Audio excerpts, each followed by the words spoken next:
Hello everyone. आज हम देखते हैं प्रोबेबिलिटी चैप्टर की थ्योरी, जो चैप्टर 4 है बाकी ब्रांचेस के लिए और चैप्टर 6 है AIML के लिए।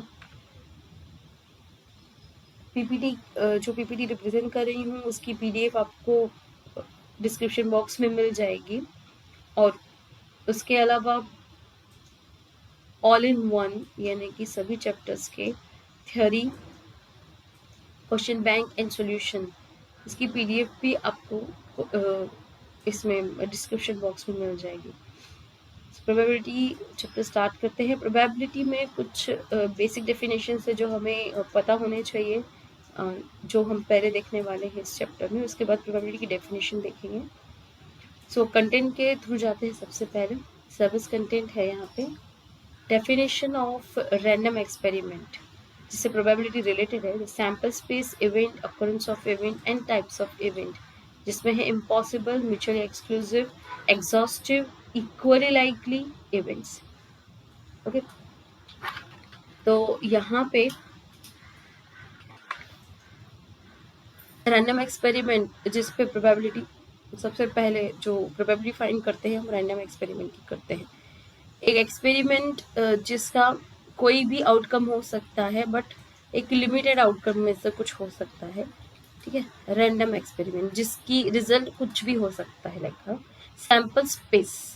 सैम्पल स्पेस की डेफिनेशन क्या रहती है? सैम्पल स्पेस यानी सेट रहता है। सेट थ्योरी आप देख चुके होंगे ऑलरेडी 9th लेवल पे, इवन 8th 9th लेवल पे देख चुके होंगे। सैम्पल स्पेस रहता है सेट, जिसमें ऑल पॉसिबल आउटकम्स रहते हैं रैंडम एक्सपेरिमेंट के।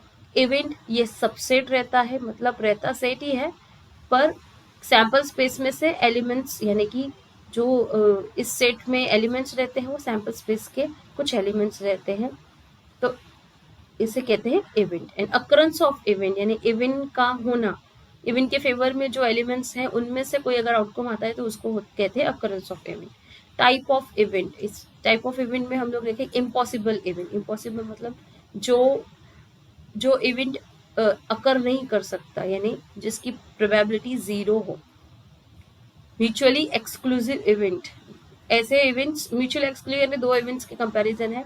ऐसे इवेंट्स जिनमें कोई कॉमन पॉइंट नहीं हो। एग्जॉस्टिव, ऐसे इवेंट्स जिनको मिला के पूरा सैम्पल स्पेस बनता है। इक्वली लाइकली, ऐसे इवेंट्स जिनकी प्रोबेबिलिटी सेम हो। तो इनको और अच्छे डिस्क्रिप्टिव फॉर्म में देखेंगे आगे। इसके बाद का टॉपिक है डेफिनेशन ऑफ प्रोबेबिलिटी। पहले ये सारे डेफिनेशन जो बहुत इंपॉर्टेंट है, उसके बाद प्रोबेबिलिटी देख लेंगे, डेफिनेशन ऑफ प्रोबेबिलिटी। इसके बाद addition and multiplication theorems of probability without proof, simple examples. Okay, simple examples जो है ये हम आगे क्वेश्चन बैंक के थ्रू देख लेंगे। बाकी एडिशन एंड मल्टीप्लिकेशन थ्योरम, इन दोनों में एडिशन में तो आपको एक थ्योरम यूज होगा जो अपने सेट थ्योरी में ही देखा है। मल्टीप्लिकेशन थ्योरम ये प्रोबेबिलिटी का एक कंडीशनल प्रोबेबिलिटी पे डिपेंडेंट एक थ्योरम है मल्टीप्लिकेशन थ्योरम, वो देखेंगे हम। Okay, next example, next line, some basic definitions. इसमें सबसे पहले हम एक्सपेरिमेंट में रैंडम एक्सपेरिमेंट की डेफिनेशन देख लेते हैं। The act of performance with a view of some interest is called an experiment. Okay, just experiment की डेफिनेशन है एक एक्ट या परफॉर्मेंस, यानी हम लोग कुछ ऐसा परफॉर्म कर रहे हैं जिसके आउटकम में हमारा इंटरेस्ट है। ठीक है, व्यू ऑफ सम इंटरेस्ट, उसकी कंडीशंस वगैरह सब देख के एक्सपेरिमेंट क्या आपको आउटकम दे रहा है, इसमें हमारा इंटरेस्ट रहता है, उसे कहते हैं experiment. For an example, tossing of a fair coin और कॉइन्स। एक कॉइन, एक से ज्यादा कॉइन्स को टॉस किया जाता है जब, ठीक है, तो अब क्या रिजल्ट मिलता है उसमें हमारा इंटरेस्ट रहता है। सो ये एक एक्सपेरिमेंट है। दूसरा, withdrawing a card from the complete deck of playing cards. Cards जो रहते हैं हमारे, जिसमें 4 टाइप के सिंबल्स रहते हैं, जिसे हम कहते हैं क्लब रहता है, डायमंड रहता है, स्पेड रहता है एंड हार्ट रहता है। Rolling a fair die of dice, rolling a fair die और डाइज असाइड। ओके, और आएगा यहाँ पे, और डाइस, एक डाई या एक से ज्यादा डाइस जो है वो हम रोल करें तो उसके आउटकम क्या रहेगा, ठीक है। ये सभी एक एक्सपेरिमेंट के टाइप है और ये सभी रैंडम एक्सपेरिमेंट है क्योंकि इनका रिजल्ट कुछ भी हो सकता है। जब हम कॉइन टॉस कर रहे हैं तो ऐसा जरूरी नहीं है हेड ही मिलेगा या टेल ही मिलेगा, ये हम नहीं कह सकते। दो कॉइन्स टॉस करेंगे तो फर्स्ट एंड सेकंड कॉइन पे क्या आउटकम मिलेगा इसके बारे में हम अब एक्सपेरिमेंट करने के बाद यही मिलने वाला है। जैसे केमिस्ट्री के एक्सपेरिमेंट रहते हैं कि अगर हमने सपोज करो पानी में अगर नमक मिला है तो डेफिनेटली क्या होगा, नमक मिल जाएगा और पानी जो है वो नमकीन हो जाएगा, ये इसका आउटकम है। लेकिन ऐसा पॉइंट्स इन रैंडम एक्सपेरिमेंट्स में हम नहीं कह सकते, इसका आउटकम कुछ भी हो सकता है। लाइक हेड मिलेगा या टेल मिलेगा, दो या दो से ज़्यादा कॉइन तो दोनों पे हेड मिल सकता है, दोनों पे टेल मिल सकता है, पहले पे हेड फिर टेल मिल सकता है, ऐसे कोई भी आउटकम हो सकते हैं। ओके, अब रैंडम एक्सपेरिमेंट की बात करें तो ये सभी रैंडम एक्सपेरिमेंट के ही एग्जांपल्स हैं। An experiment which has 2 or more outcome and the outcome at a particular performance of the experiment is uncertain is called random experiment। इसका मतलब क्या है कि अगर आप कोई रैंडम एक्सपेरिमेंट कैसा एक्सपेरिमेंट रहता है कि जिसमें हम जो आउटकम है वो दो या दो से ज्यादा आउटकम की उसमें चांसेस रहते हैं, ठीक है। और जो आउटकम है पर्टिकुलर परफॉर्मेंस, मतलब अब जब परफॉर्म कर रहे हैं, अब हम कॉइन टॉस कर रहे हैं तो इस वक्त हम लोग नहीं कह सकते कभी हेड ही मिलेगा या टेल ही मिलेगा, मतलब जो उनका आउटकम है वो अनसर्टन है during a particular performance is called a random experiment. Okay, outcomes, outcome अभी आउटकम जो मैं बोल रही हूँ उसका मतलब क्या है, result. The result of an experiment are called possible outcome. For example, in a case of tossing a coin, possible outcome are head and tail. Okay. और डेफिनेशंस हैं उनकी तरफ चलते हैं। सैम्पल स्पेस बड़ी इंपॉर्टेंट है, इसे एस से डिनोट किया जाता है, सेट रहता है ये। Okay, sample space means set ही रहता है एक तरह का जिसमें एलिमेंट्स, सेट में क्या रहते हैं, एलिमेंट्स, और वो कर्ली ब्रैकेट से हम इसको क्लोज करते हैं, हर एक एलिमेंट को कॉमा से डिफरेंशिएट करते हैं और इसको कैपिटल लेटर, यहाँ पे सैम्पल स्पेस को कैपिटल एस से डिनोट किया जाता है। ओके, सो इसकी डेफिनेशन देखते हैं। Set of all possible outcomes in an experiment in classical sense is called sample space. Every element of the sample space is a sample point. If the sample space is denoted by capital S, then number of element in S denoted by number of sample points in a sample space. Set of all possible outcomes in an experiment. Okay. किस random experiment की ही बात करें तो set of all possible outcomes मतलब random experiment, ठीक है। जैसे coin के लिए, एक कॉइन के लिए हम लोग क्या कह सकते हैं, हेड एंड टेल आउटकम आएगा, इनमें से कोई भी आ सकता है, ठीक है। तो ये रहा इसका सैम्पल स्पेस एक कॉइन टॉस करने का। अगर दो कॉइन टॉस करेंगे तो उसका सैम्पल स्पेस कैसा रहेगा, हेडेड आ सकता है, हेड टेल आ सकता है, टेल हेड आ सकता है, टेल टेल आ सकता है, ठीक है। Every element of the sample space is a sample point. H and T को सैम्पल स्पेस का क्या कहेंगे, सैम्पल पॉइंट्स। यहाँ पे H H H T T H and T T ये सैम्पल पॉइंट्स है, ठीक है। 2 कॉइन साइमल्टेनियसली टॉस करेंगे तब। इसके बाद every element of sample space is a sample point, इन सबको सैम्पल पॉइंट कहेंगे सैम्पल स्पेस का। If the sample space is denoted by capital S then n of S, n of S जो है ये डिनोट किया जाता है number of sample points in a sample space. जैसे यहाँ पे 1 कॉइन टॉस किया तो उसका sample number of element sample space कितने हैं, 2 हैं। और यहाँ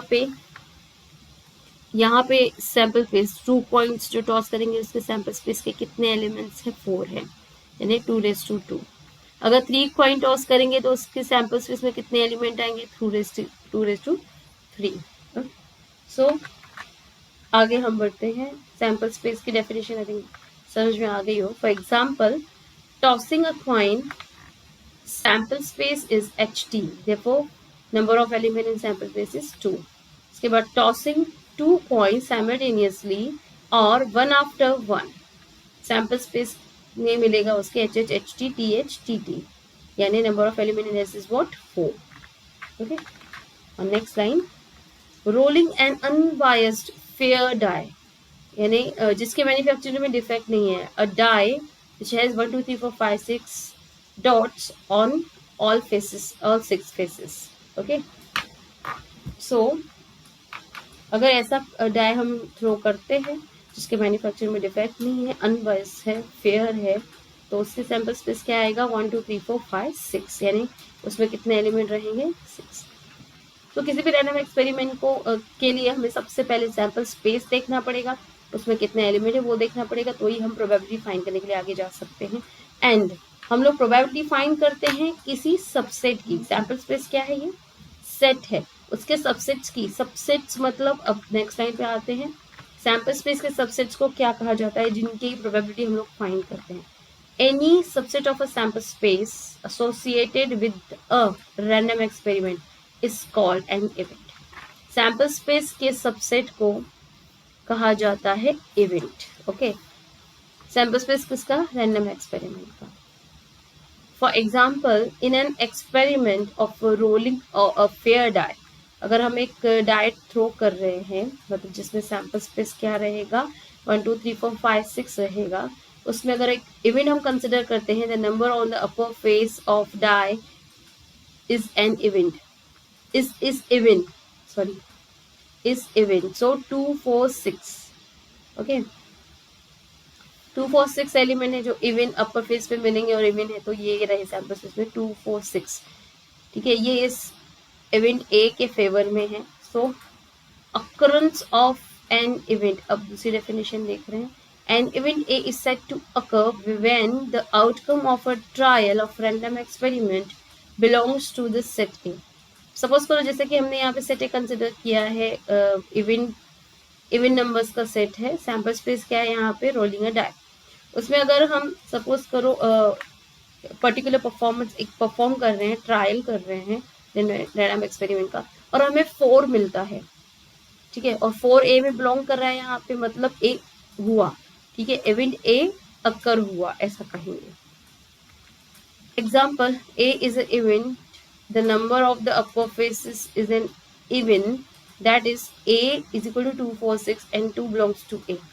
On the other hand, b is even, the number on the upper face is divisible by 3, that is 3 से divisible हो ऐसे elements s के, वो है 3 और 6, तो b में 3 और 6 रहेंगे, and 2 does not belongs to b। Okay, जैसे यहाँ पे हमने कहा 2 जो है वो आउटकम है, सो 2 हम लोग क्या करेंगे, अगर 2 आउटकम मिलता है तो 2 ए क्या होगा, अकर होगा, क्योंकि ए के फेवर में एक एलिमेंट मिला, और बी में क्या है एलिमेंट 3 एंड 6, सो बी के फेवर में 2 नहीं है, मतलब बी अकर नहीं हुआ। सम बेसिक डेफिनेशंस और है, event any subset of a sample space associated with, ये हम देख चुके हैं, फिर से आ गए। टाइप्स ऑफ इवेंट देखते हैं। Impossible event, in an experiment no outcome belongs to the empty set phi and hence empty set can never occur। empty set मतलब ऐसा इवेंट जिसके फेवर में सैंपल स्पेस का एक भी एलिमेंट ना हो, तो उसमें क्या होगा, 0 एलिमेंट्स, यानी उसको फाई सेट कहा जाता है। सेट थ्योरी में जो एम्प्टी सेट रहता है, यानी जिसमें एक भी एलिमेंट नहीं है, उसको फाई सेट से डिनोट किया जाता है। This empty set is called impossible event. Okay, ये एम्प्टी सेट जो यहाँ पे अगर सपोज करो सैंपल स्पेस के कंपैरिजन में कोई एम्प्टी सेट मिलता है तो उसको इम्पॉसिबल इवेंट कहेंगे। ये भी एक सबसेट है इसका सैंपल स्पेस का। Mutually exclusive event, impossible event के लिए हम लोग एक कंसिडर कर सकते हैं, सपोज करो हम लोग एक डाई जो है थ्रो कर रहे हैं, और हम लोग कह रहे हैं कि A is event such that the number on the upper face of the die is even and odd। so ऐसा कोई नंबर नहीं है जो इवन भी है ऑड भी है, तो इसमें क्या मिलेगा हमें, ए एम्प्टी सेट मिलेगा, impossible event. Okay, mutually exclusive event, mutually exclusive event क्या रहते हैं, 2 events A and B are set to be mutually exclusive if A intersection B is phi empty set. अगर 2 ऐसे सेट्स हैं sample space के जिनमें कोई भी कॉमन पॉइंट नहीं है, तो यानी जिनका इंटरसेक्शन फाई मिल रहा है, तो इन्हें हम म्यूचुअली एक्सक्लूसिव इवेंट्स कह सकते हैं।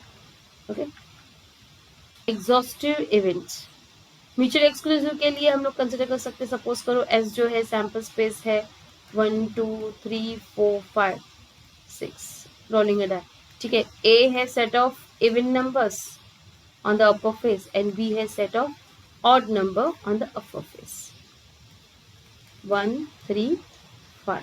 तो हम लोग देख सकते हैं ए और बी में कोई भी कॉमन पॉइंट नहीं है, यानी ए intersection be in this case क्या मिलेगा हमें 5, ठीक है, empty set.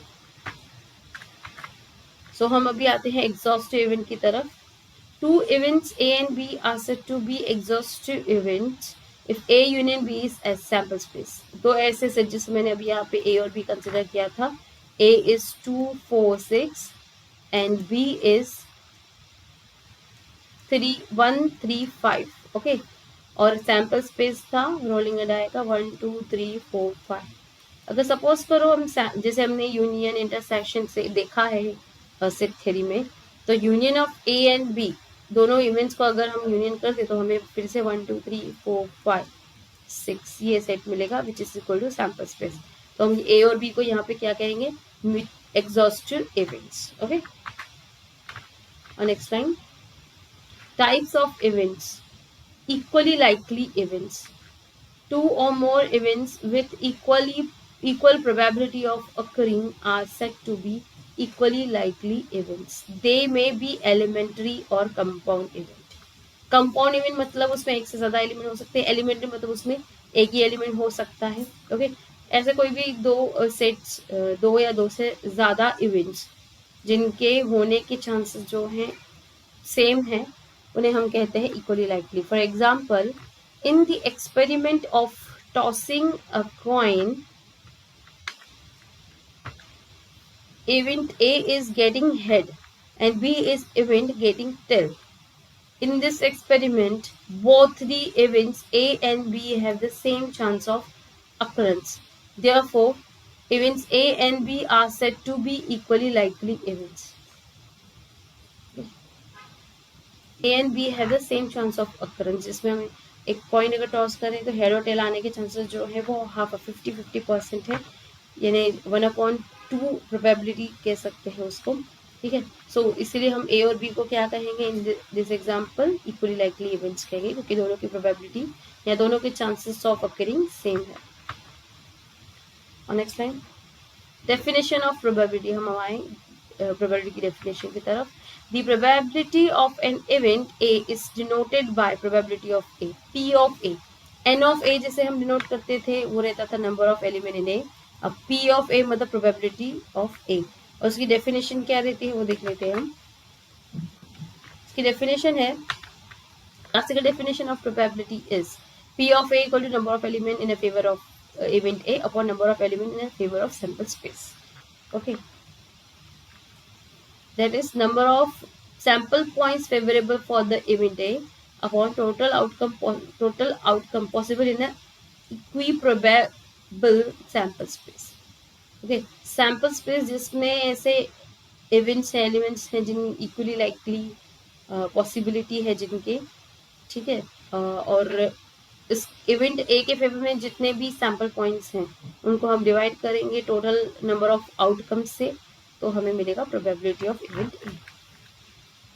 If in an experiment N are mutually exclusive, exhaustive and equally likely outcomes, out of which M are favorable to an event A, then probability of A is M upon N equal to number of element A upon number of element in S। इसके लिए मैं एक example बता देती हूँ आपको। For example, अगर as sample space consider किया 1 2 3 4 5 6 टॉसिंग अ डाई, और ए है हमारा यहाँ पे, इसमें 1 2 3 4 5 6 इन सब के चांसेस क्या है 1/6, यानी इक्वल चांसेस हैं आउटकम के। अब अगर हम ए कंसिडर करते हैं, एक सेट है जिसमें आउटकम जो है वो इवन नंबर है ऑन अपर फेस, ओके। तो अब यहाँ पे probability number of element in S कितने हैं, 6 एलिमेंट्स हैं, and number of element in A favour of A कितने एलिमेंट्स हैं, 3 एलिमेंट्स हैं। तो अभी यहाँ पे प्रोबेबिलिटी ऑफ ए अगर हमें फाइंड करना हो तो हमें क्या करना पड़ेगा, number of element in A upon number of element in S, ये सॉल्व करना पड़ेगा, यानी ये फ्रैक्शन फाइंड आउट करना पड़ेगा, विच इज 3/6 यानी 1/2। सो ये रही प्रोबेबिलिटी ऑफ इवेंट ए। इस तरह से हम प्रोबेबिलिटी फाइंड कर सकते हैं। अब इसमें और भी यहाँ पे पॉइंट्स हैं। Number of element in A अगर 0 है तो 0 upon number of element equal number of element in is equal to 0। किसी भी इवेंट के बारे में अगर हम कहें कि उसमें एक भी एलिमेंट नहीं है, 0 नंबर ऑफ एलिमेंट्स है, मतलब वो डेफिनेटली क्या है, इम्पॉसिबल इवेंट्स। और इम्पॉसिबल इवेंट की प्रोबेबिलिटी क्या रहती है, 0 रहती है। If number of element in A is number of element in S, they are equal. अगर कोई ऐसा इवेंट है जो टोटल सैंपल स्पेस के सारे एलिमेंट कवर कर रहा है, तो इस तरह के इवेंट की प्रोबेबिलिटी कितनी होगी, 1 होगी। तो यानी हम लोग क्या उस तरह के सेट को, इवेंट को क्या कहेंगे, सर्टन इवेंट कहेंगे, जिसकी प्रोबेबिलिटी 1 मिले, यानी जिसके नंबर ऑफ एलिमेंट जो है सैंपल स्पेस के जितने ही हों। अब यहाँ पे एक और पॉइंट डिडक्ट है कि अगर किसी भी इवेंट के बारे में बोला जाए तो उसकी प्रोबेबिलिटी आइदर मिनिमम 0 और मैक्सिमम 1, इनके ये हो सकते हैं या इनके बीच में कोई भी वैल्यू हो सकती है। तो अगर आपको कोई प्रोबेबिलिटी नेगेटिव मिलती है तो डेफिनेटली वो रॉन्ग है, ओके। और अगर आपको कोई प्रोबेबिलिटी 1 से ज्यादा मिलती है तो भी डेफिनेटली वो रॉन्ग है। ऐसे क्वेश्चंस भी आते हैं जिसमें प्रोबेबिलिटी पूछी जाती है कि प्रॉपर प्रोबेबिलिटी डिस्ट्रीब्यूशन जो है वो किसका है। ऐसे क्वेश्चन थोड़े हायर लेवल के हैं, आपके लेवल में आएंगे नहीं। तो हम आगे देखते हैं। Addition theorem of probability. The theorem, if A and B are two events of a finite sample space S, then दो फाइनाइट सैंपल स्पेस है, मतलब इसमें एलिमेंट जो है फाइनाइट है सैंपल स्पेस S के, ओके। तो हम लोग क्या कहेंगे, probability of A union B equal to probability of A plus probability of B minus probability of A intersection B। ये इसे कहा जाता है addition theorem. If A and B are mutually exclusive events, then they cannot occur simultaneously। अगर mutually exclusive है तो उनका intersection क्या रहता है, 5 रहता है, मतलब प्रोबेबिलिटी क्या आएगी उसकी, 0 आएगी। इन दैट केस हमें क्या मिलेगा, addition theorem, no point in a common to both events, मतलब इंटरसेक्शन में कितने एलिमेंट है, 0, यानी probability of intersection of these two sets is 0। So ये जो हमारा एडिशन थ्योरम है उसमें अगर हम ये probability of A 0 A intersection B, यानी म्यूचुअली एक्सक्लूसिव है अगर ए एंड बी, तो हमें एडिशन थ्योरम इस तरह से रिड्यूस होकर मिलेगा, यानी probability of A union B equal to probability of A plus probability of B, okay. This is also known as addition theorem for mutually exclusive events. अगर आप म्यूचुअली एक्सक्लूसिव इवेंट्स के लिए एडिशन थ्योरम लिख रहे हैं तो आप इतना लिख के यूज कर सकते हैं, आपको यहाँ से यहाँ तक जाने की जरूरत नहीं, डायरेक्टली लिख सकते हैं, ओके। इसके बाद this result conclude could be extended for the 3 mutually exclusive events. Suppose A B C 3 mutually exclusive events हैं, so probability of A union B union C equal to probability of A plus probability of B plus probability of C. ये किसके लिए है, mutually exclusive events हो अगर 3, तो उसका जो यूनियन, उन तीनों के यूनियन की प्रोबेबिलिटी क्या मिलेगी, probability of A plus probability of B plus probability of C. Next time, if A and A dash complement are the complementary events, then we have A intersection A dash equal to 5 and A union A dash equal to S। Set theory में complement set देखा ही होगा। Suppose करो S जो है वो 1 2 3 4 5 6 ये set है, A जो है सेट ऑफ इवन नंबर्स है इनमें से, तो A कॉम्प्लीमेंट क्या रहेगा, S के सारे एलिमेंट्स जो A में नहीं है। S के कौन से एलिमेंट्स A में नहीं है, 1 3 5। तो आपको दिख रहा है A और A डैश जैसे डेफिनेशन है उस हिसाब से ये इन दोनों का इंटरसेक्शन हमें कभी भी सेम, मतलब कभी भी नॉन एम्प्टी नहीं मिलेगा, एम्प्टी ही रहेगा, इन दोनों में कोई भी कॉमन पॉइंट नहीं रहता है एज पर डेफिनेशन। एस के सारे एलिमेंट जो A में नहीं है, मतलब डेफिनेटली A और A डैश में कोई भी कॉमन एलिमेंट नहीं रहा। A डैश मतलब कॉम्प्लीमेंट्री इवेंट ऑफ A, ठीक है, in comparison with sample space. And union, अगर आप ए और ए डैश का यूनियन करते हो तो आपको फिर से 1 2 3 4 5 6 ये पूरा सेट मिलेगा which is sample space S. सो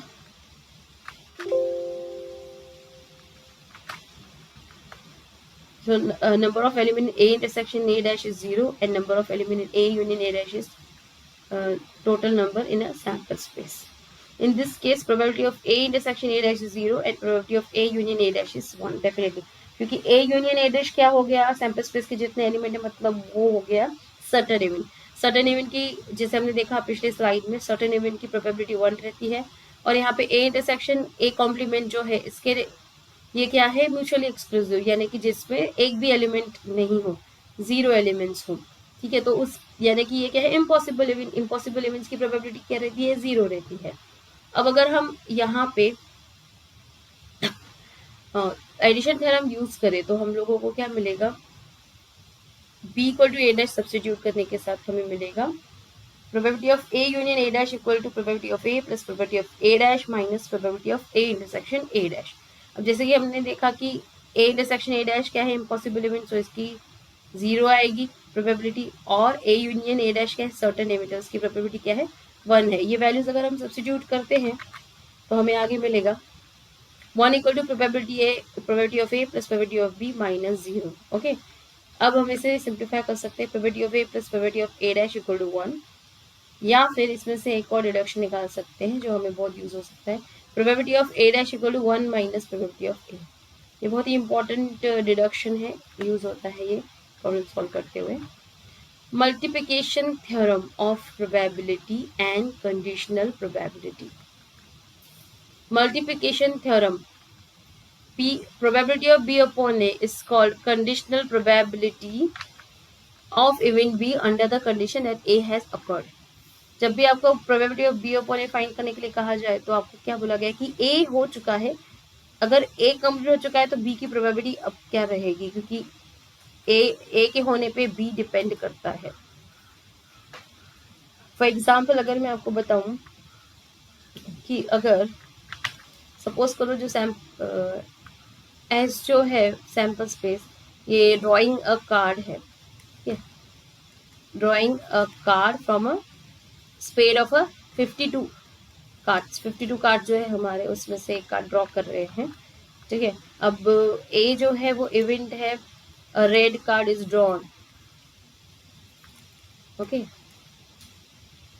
और बी इवेंट जो है वो है हार्ट कार्ड इज ड्रॉन। अब आपको पता है heart card is also a red card. अगर रेड कार्ड ड्रॉ कर रहे हैं तो वो हार्ट कार्ड भी हो सकता है, मतलब बी जो है ए पे डिपेंड कर रहा है। अगर ए अकर हो रहा है तो हो सकता है कि बी के फेवर में एलिमेंट हो या ना हो। तो इस तरह के जो आपके इवेंट्स हैं ए और बी, इन्हें हम कंडीशनल इवेंट्स कहेंगे। तो कंडीशनल इवेंट्स में हम बी फाइंड आउट कर रहे हैं, probability of B whenever A has occurred, and ऐसा ही होता है probability of A whenever B has occurred। okay, so A के होने का B पे इफेक्ट हो या B के होने का A पे इफेक्ट हो, ऐसे A और B इवेंट्स हैं, तो उसे कंडीशनल प्रोबेबिलिटी कहा जाता है। कंडीशनल प्रोबेबिलिटी के अंदर हम लोग देखते हैं if it is often read as probability of B given A and probability of A by B is a probability of A given event, it is a conditional probability।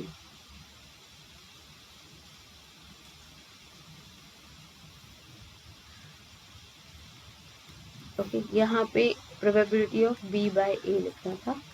Okay, so what is mean B upon A, it is often read as probability of B given A। मतलब A हो चुका है और B के होने के chances then क्या है, और probability of A by B जैसे मैंने अभी बताया, इसका मतलब क्या है, probability of A event A given event B। event B हो चुका है तो A की प्रोबेबिलिटी क्या रहेगी, इनको हम कंडीशनल प्रोबेबिलिटी कहते हैं।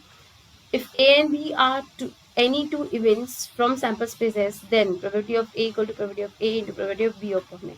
अगर A और B कोई दो इवेंट्स हैं तो प्रोबेबिलिटी ऑफ A हम ऐसे फाइंड आउट कर सकते हैं। अभी B अपॉन A डिपेंड करता है B और A, अगर कंडीशनल है मतलब A के होने पर B पे इफेक्ट होता है तो हमें इसको फाइंड करना पड़ेगा, अगर नहीं होता है तो ये सेम रहते हैं। आगे हम देखेंगे A intersection B, then A intersection B is equal to probability of B into probability of A by B। I think इधर भी ऐसा ही आना चाहिए, probability of A intersection B equal to probability of A into probability of B by A, and probability of, ये दो definitions हैं intersection की multiplication theorem में, इंटरसेक्शन ऑफ टू इवेंट्स की। अगर ये दोनों एक दूसरे पे डिपेंड करते हैं तो इंटरसेक्शन कैसे फाइंड आउट करेंगे, तो product of probability of A into product of B by A, यानी ए हो चुका उसके बाद बी की जो प्रोबेबिलिटी रहेगी उन दोनों की प्रोबेबिलिटी का प्रोडक्ट हमें मिलेगा as a probability of A intersection B. वैसे ही ए इंटरसेक्शन बी का एक और फॉर्मूला है प्रोबेबिलिटी का कंडीशनल थ्योरम के अंदर। अगर सपोज करो बी अकर हो चुका है और ए उसके बाद हम ए के बारे में देख रहे हैं, उसके अकरेंस के बारे में, उसकी प्रोबेबिलिटी के बारे में, तो अगर ये डिपेंड करते हैं तो हमें ए बाय बी मिलेगा इन फेवर ऑफ ए, और इन दोनों के प्रोडक्ट से हमें क्या मिलेगा, probability of A intersection B. ये भी प्रूफ कर सकते हैं बट प्रूफ आपको पूछे नहीं जाएंगे, इसलिए आप फॉर्मूलीज ध्यान में रखिए। If A and B are independent events, then probability of b by a equal to probability of b and probability of a by b equal to probability of a। Conditional probability तभी लगती है जब वो dependent हो। अगर a और b independent है तो probability of b by a, मतलब probability of b whenever a has given is equal to probability of b। a के होने ना होने का कुछ फर्क नहीं पड़ेगा अगर a और b इंडिपेंडेंट है तो, वैसे ही b के होने ना होने का कुछ फर्क नहीं पड़ेगा अगर a और b इंडिपेंडेंट हो तो probability of a by b probability of A के इक्वल ही मिलेगी। ये भी क्वेश्चंस आते हैं इंडिपेंडेंट इवेंट्स के, prove that A and B are independent events, कुछ एग्जांपल्स के साथ दिए जाते हैं, कॉइन टॉस का या फिर थ्रोइंग अ डाई, इससे रिलेटेड क्वेश्चन दिए जाते हैं, ए बी इवेंट्स एक्सप्लेन किए जाते हैं और हमें प्रूफ करना है कि ए और बी इंडिपेंडेंट है क्या। तो हमें सिर्फ ये दिखाना पड़ता है कि इंटरसेक्शन जो है, प्रोबेबिलिटी ऑफ इंटरसेक्शन, वो probability of b into probability of a के इक्वल है। अगर हम ये दिखा सकते हैं a इंटरसेक्शन b इन दोनों के इक्वल है तो by definition of multiplication theorem a और b इंडिपेंडेंट कहे जा सकते हैं। a इंटरसेक्शन b अगर ये इंडिपेंडेंट है तो क्या मिलेगा, probability of a into probability of b। Okay, thus two events a and b are independent if a intersection b is equal to probability of a into probability of b, otherwise they are dependent. अगर हमें इन A intersection B की probability A और B के probability के product के बराबर नहीं मिलती है तो ये क्या कहलाएंगे, डिपेंडेंट कहलाएंगे, और अगर इक्वल मिलती है तो ये इंडिपेंडेंट कहलाएंगे। Important results, the above statement first is often known as multiplication theorem of probability. Okay, जो हमने कंडीशनल प्रोबेबिलिटी देखी कि a intersection b is equal to probability of a into probability of b by a, एक ये, दूसरा probability of b into probability of b by a, और sorry a by b। Okay, ये दोनों को हम क्या कहेंगे, मल्टीप्लिकेशन थ्योरम कहेंगे। If a and b are independent, हमने देखा events, then probability of a intersection b, then if a and b are independent, then what, a complement and b, a and b complement and a complement and b complement are independent events। अगर a और b independent है तो even ये देखो, ये रहा sample space, a and b में कोई मतलब होने ना होने का कुछ फर्क नहीं है एक दूसरे पे, तो a अगर इंडिपेंडेंट है तो ये a कॉम्प्लीमेंट, ये b complement. Okay, so a और b का एक दूसरे पे होने ना होने का इफेक्ट नहीं पड़ता, तो इसका मतलब a और b इंडिपेंडेंट है तो a complement b, a and b complement, a and b complement and a complement and b complement, they all are independent with each other। Okay, if a, b and c are independent events, then a probability of a intersection b intersection c is probability of a into probability of b into probability of c।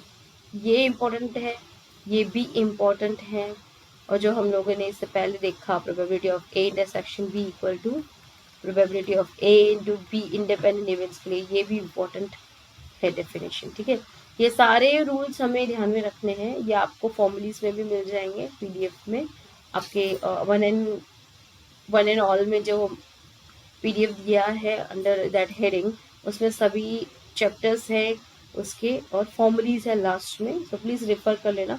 सारे formulae ध्यान में रखना बहुत ज़रूरी है। Okay guys, I think theory आपको थोड़ी बहुत समझ में आ गई होगी। बाकी की जो यूज ऑफ फॉर्मूलीज है वो हम क्वेश्चन बैंक के सॉल्यूशन में देख लेंगे। Thank you so much, have a nice day.